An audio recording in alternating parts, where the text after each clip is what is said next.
Hola a todos, bienvenidos al sexto programa de Cultura Política en el Tocador, un espacio para la universidad y la ciudadanía. En el programa pasado toqué algunas problemáticas centrales que tienen que ver con el origen de las guerrillas, en este caso de las FARC, dentro del marco del conflicto armado. Problemáticas que se convirtieron poco a poco en sus ideales de justicia, como una distribución equitativa de la tierra, una reforma rural agraria integral, y la justicia social para todos, en especial para un sector de la población, el campesinado, que se vio desde la época de la violencia en Colombia bastante perseguido, expropiado de sus tierras y bastante violentado por el conflicto que se estaba llevando a cabo en ese momento entre liberales y conservadores. De igual manera, toqué un asunto central que tiene que ver con el origen del proyecto paramilitar en este país frente a la seguridad democrática en Colombia, el hecho de poder acabar con las manzanas podridas que no encajan en la sociedad, que no encajan dentro de un ideal de colombiano de bien. No solamente se mencionan o caben allí en este prototipo de personajes las guerrillas, sino también las personas que poco a poco se van alejando de ese ideal de colombiano de bien, como las prostitutas, los habitantes de calle, las personas farmacodependientes, ladrones y personas que incumplían con los toques de queda que se imponían en los barrios de las ciudades más alejadas de este país y también dentro de la capital. Bueno, hoy seguiré avanzando en este tema porque es importante hacer memoria, porque es importante ser sensatos con nuestra historia. Recordemos que no podemos cambiar aquello que no conocemos. Uno de los objetivos de este programa es justamente ese, que nos acerquemos a lo que somos como país, a lo que hemos sido y por supuesto que podamos proyectar de ahora en adelante qué es lo que necesitamos y que nuestra ciudadanía entonces pueda apoyar este tipo de proyectos. Hoy tocaré entonces, siguiendo con este tema, los diversos procesos de desmovilización que se han llevado a cabo en el país, tanto para favorecer a grupos como las guerrillas, pero también a paramilitares. Hoy me enfocaré en las FARC y en las Autodefensas Unidas de Colombia, grupos paramilitares. En el próximo programa me enfocaré en una de las guerrillas que también ha sido muy importante en este país, como lo fue el M-19, que se desmovilizó, y también me enfocaré en su contexto de ese momento, como lo fue la época de la Guerra Sucia.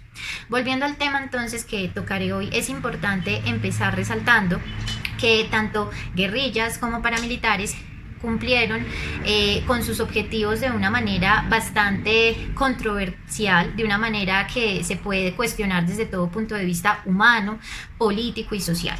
Porque como les dije la semana pasada, lo estuvimos acá reflexionando y analizando, lo que sucedió es que sus ideales políticos se fueron desdibujando gradualmente en la historia.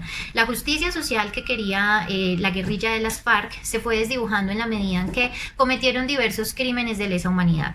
Secuestros, asesinatos, masacres, violaciones, violación a la dignidad humana y por supuesto sus vínculos con el narcotráfico para poder financiarse. De otro lado, también estuvimos tocando las diversas estrategias militares que llevaron a cabo los grupos paramilitares para poder cumplir con su proyecto de seguridad democrática. Masacres, falsos positivos, vacunas y por supuesto la limpieza social. Ahora, muchos se preguntarán, bueno, ¿y por qué razón, si estos dos grupos han cometido diversos crímenes de lesa humanidad, por qué se han atentado contra nuestra dignidad humana, por qué se han desmovilizado? ¿Por qué en este país se les ha dado oportunidades, tanto a unos como a otros, para poder reincorporarse a la sociedad civil? La respuesta se encuentra en que nuestra constitución política es garantista, nuestra constitución política favorece, entre otras cosas, el hecho de que los grupos que se armaron dentro de un conflicto armado, favoreciendo algún proyecto político, puedan dejar las armas, puedan desmovilizarse y puedan cumplir con su objetivo desde la vía de la democracia, es decir, por vías de voto, por vías de debate y de participación ciudadana. Eso es importante, ¿sí? Por eso, en el caso de las guerrillas, en el caso de la guerrilla de las FARC, tuvimos en Colombia varios intentos de desmovilización. Resaltaré uno de los más importantes hasta el momento. Voy a tocar algunos y se puede empezar con el intento de desmovilización en el gobierno de Belisario Betancur, el intento que se llevó a cabo para poder acabar con este grupo armado, porque entre otras cosas la guerrilla también estaba dispuesta a reincorporarse a la sociedad civil y a participar desde las vías democráticas. ¿Cuál fue el problema? Este intento de desmovilización, este intento de acuerdo de paz, produjo bastantes muertes. Se les dio la oportunidad a las FARC de que configuraran un partido político, que se desmovilizaran y que empezaran desde la vía de la participación ciudadana y de la política a luchar por sus ideales. Fue así como surgió el Partido de la Unión Patriótica, UP. Muchos de sus desmovilizados comenzaron entonces a hacer política, comenzaron más que a imponer ideales y a seguir matando, comenzaron a convencer con argumentos. A este partido político se sumaron varios activistas de la sociedad, se sumaron docentes, se sumaron estudiantes, se sumaron personajes de la política muy importantes. El problema es que se llevó a cabo una guerra sucia en este país, cuyo principal objetivo fue, sobre todas las cosas, ir derrotando, anulando y exterminando gradualmente a cada uno de los miembros de la UP, de este partido político que surgió dentro del contexto de un acuerdo de paz en el gobierno de Belisario Betancur. Ese fue el principal problema. Desde allí entonces se le envió un mensaje a la ciudadanía, y es que no se puede confiar en el gobierno, no se puede confiar en la democracia, porque si tenemos las oportunidades allí, si tenemos vías para participar, no es del todo confiable que se garanticen para todos. Ese fue el principal problema. Ahora, hubo otro intento de desmovilización, hubo otro intento de acuerdo de paz que también fracasó y fue dentro del gobierno de Pastrana en la década del 90, lo que se conoció como los diálogos del Caguán. Estos diálogos fueron por parte y parte irrespetados, deslegitimados.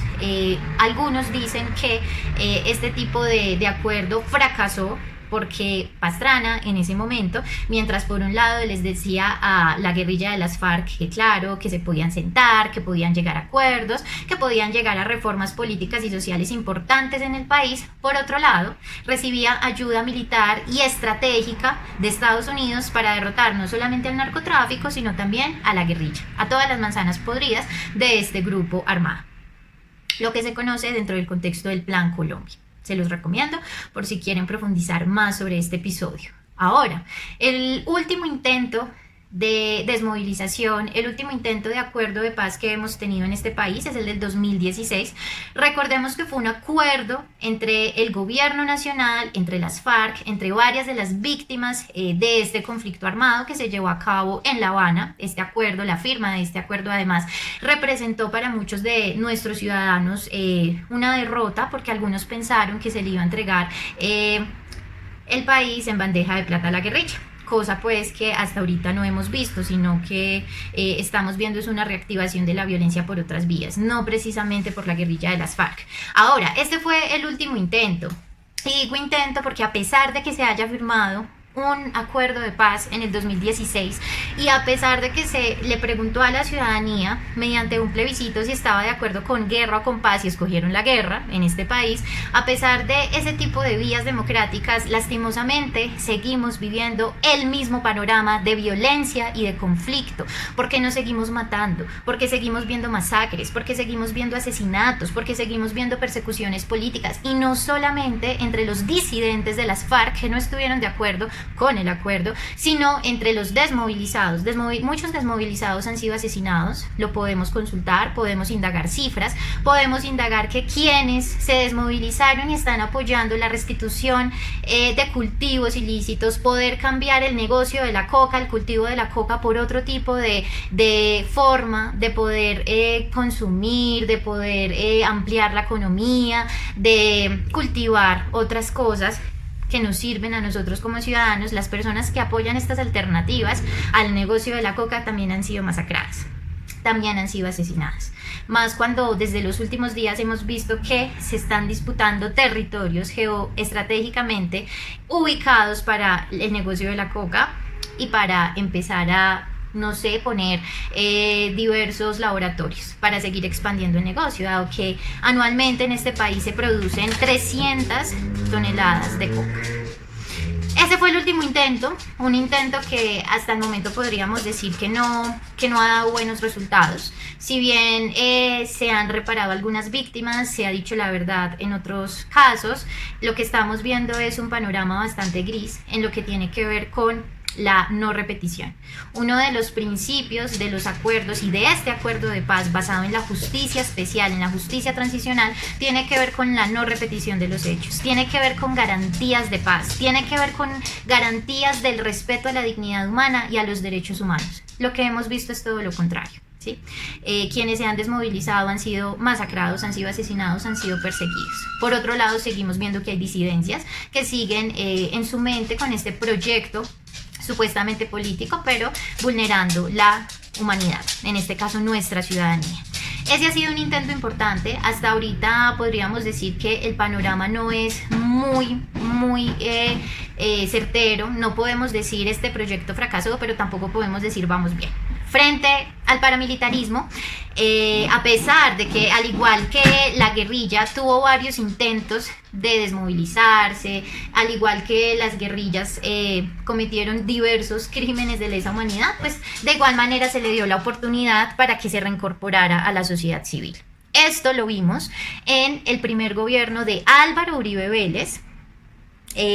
Unos intentos se llevaron a cabo para reincorporar al paramilitarismo en la sociedad civil, para sentarse con los paramilitares, escucharlos y decir cuál era su proyecto de país y evitar que se siguieran cometiendo crímenes de diversa índole, ¿sí? Y de lesa humanidad. Bueno, en el 2005 surgió la Ley de Justicia y Paz 975 de 2005. A través de esta ley lo que se promulgó fue la desmovilización de los paramilitares en Colombia. ¿Sí? Se le dio la oportunidad de que dejaran las armas, de que dejaran este proyecto y a cambio dijeran la verdad, repararan a las víctimas y prometieran que no iban a volver a cometer este tipo de crímenes, es decir, la no repetición. Muchos de sus líderes apoyaron esta ley, se sometieron a ella. En este caso, uno de sus líderes económicos y hacendados más importantes, como lo fue Salvatore Mancuso, pero también los hermanos Castaño. En este caso fueron los líderes más importantes del paramilitarismo en Colombia. A los hermanos Castaño se supone que los asesinaron en combate, no alcanzaron a someterse a esta ley, pero Salvatore Mancuso sí, y otros importantes personajes del paramilitarismo como Jorge 40 y otros. Bueno, el caso fue entonces que con ese proceso de desmovilización, muchos de sus líderes paramilitares y muchas cabecillas estuvieron pagando cárcel en Estados Unidos por narcotráfico, ¿sí? Lo grave aquí es que primero tuvieron que ir a pagar a Estados Unidos por este crimen, por este delito más bien, pero en este país no pagaron y aún no han pagado por los crímenes de lesa humanidad cometidos. Es el caso hasta ahora de Salvatore Mancuso, quien ya cumplió su condena por narcotráfico, pero que hasta el sol de hoy no se ha dado ninguna respuesta clara, concreta, frente a cuántos años de cárcel es que le van a dar para que cumpla con esta ciudadanía, para que diga la verdad, para que repare a las víctimas del conflicto armado, para que cuente qué fue lo que pasó y cuáles han sido los mayores auspiciadores y financiadores del paramilitarismo en Colombia. Eso todavía está en veremos. Dentro del proceso de desmovilización del paramilitarismo cabe rescatar, además de esta ley 975 de 2005, que para muchos autores también que les recomiendo, como Rodrigo Pribni, como Rodolfo Arango, este tipo de ley fue una ley que llevó a la impunidad, ¿sí? Así como algunos diversos intentos de volver a la paz y de acordar un nuevo país entre guerrillas y gobierno. Este también fue un intento fallido, además porque se tiñó desde el principio de falsedad. Esa desmovilización, los diversos intentos de desmovilización en el marco de esta ley 975 de 2005 fueron falsos. Entregaron armas de juguete, incluso le pagaban a algunas personas para que se disfrazaran de paras y fueran a decir sí, me entrego. El principal problema de esto es que el paramilitarismo no se acabó, el paramilitarismo reencauchó en otro nombre como las bandas criminales o BACRIM. Lo que sucede es que se le hizo creer a la ciudadanía que el paramilitarismo ya no existía, que ya se había llegado a un acuerdo, que todo estaba muy bien, porque es que esa ley que surgió dentro del gobierno de Uribe era perfecta para maquillar todo lo que estaba sucediendo. Entonces a eso nos llevó ese primer intento y hasta ahora podríamos decir que el único que se ha llevado de desmovilizar al paramilitarismo y de poder hacer algo con ese problemita que tantas vidas nos ha costado. No se ha podido hacer mucho. Fíjense que si estamos hablando de una desmovilización falsa, entonces tenemos que argumentar y tenemos que afirmar con dolor y con mucha preocupación que el paramilitarismo sigue vivo. ¿Sí? Que el paramilitarismo sigue operando y ahora no solo bajo las bandas criminales, que puede para algunos parecer un nombre un tanto general, sino que ya tenemos nombres más precisos como las Águilas Negras, como el Clan del Golfo o como las autodefensas gaitanistas de Colombia. Estamos enfrentados entonces ante un problema de nunca acabar. ¿Por qué no se ha acabado esto? ¿Por qué seguimos con tanta violencia? Porque sí hemos pasado de una época a mediados de los 50 del siglo XX, de conflicto y de confrontación entre liberales y conservadores, porque ahorita seguimos viviendo casi que una misma estructura de violencia física, de violencia simbólica, con las guerrillas y con el paramilitarismo. Siguen enfrentándose dos proyectos de país, seguimos estando fragmentados, seguimos viviendo en un país sectarizado, sin olvidar todo lo que ha venido sucediendo en los últimos días frente al abuso de la fuerza, frente al abuso de la violencia, de la policía, que se supone que es creada en un Estado moderno para brindarle protección, seguridad y confianza a las personas. Estamos viendo que tal vez este tipo de instituciones han sido cooptadas por estructuras a las que no les conviene que la ciudadanía proteste, a las que no les conviene que se defiendan los derechos humanos, como el agua, como la vida, como la participación política, como la movilización, como el diálogo, como la protesta.